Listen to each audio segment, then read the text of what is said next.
Hello friends, welcome to my channel NM রান্নাঘর। আজ দেখাবো বাটা মাছ দিয়ে ফুলকপি আলুর তরকারি। প্রথমে ফুলকপি এবং আলু এবং কাঁচামরিচ চিড়ে নিয়েছি।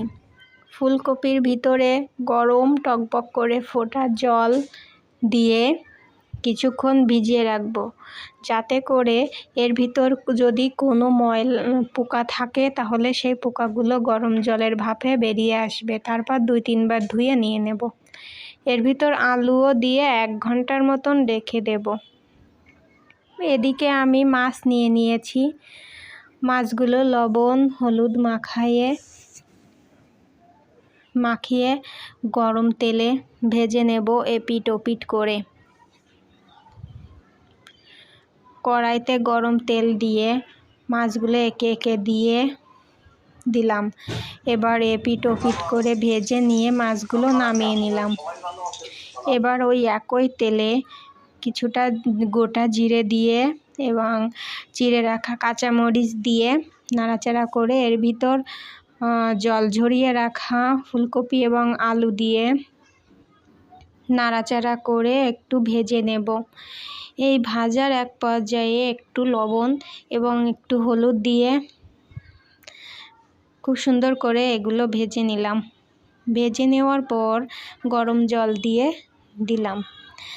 গরম জল দেওয়ার পর ফোটা পর্যন্ত অপেক্ষা করব। এবার এর ভিতর পরিমাণ মতো লবণ এবং পরিমাণ মতো হলুদ দিয়ে তরকারিটি ঢেকে রান্না করব। একটু সিদ্ধ হওয়া পর্যন্ত অপেক্ষা করব। যখন একটু সিদ্ধ হয়ে আসবে তখন এর ভিতর ভেজে রাখা মাছগুলো একে একে দিয়ে দিলাম। মাছ দেওয়ার পর 1 চামচের মতো জিরার গুঁড়ো দিয়ে দেব।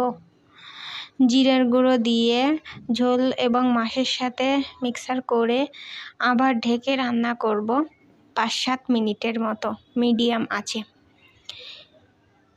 ঢাকনাটা তুলে দেখেন ঝোলও কমে এসেছে, যতটুকু পরিমাণ রাখবো, এবং কালারটা জাস্ট অসাধারণ এসেছে। এই ঝোলটা গরম ভাতের সাথে খুব ভালো লাগবে। সামান্য একটা মশলা দিয়ে এত সুন্দর করে তরকারি আপনারাও করে দেখতে পারেন। আশা করি ভালো লাগবে। যারা আমার ভিডিওটা দেখলেন, ভালো লাগলে অবশ্যই চ্যানেলটি সাবস্ক্রাইব করবেন, যাতে এরকম নতুন ভিডিও পেতে পারেন। আর এতক্ষণ আমার ভিডিওর পাশে থাকার জন্য সবাইকে ধন্যবাদ।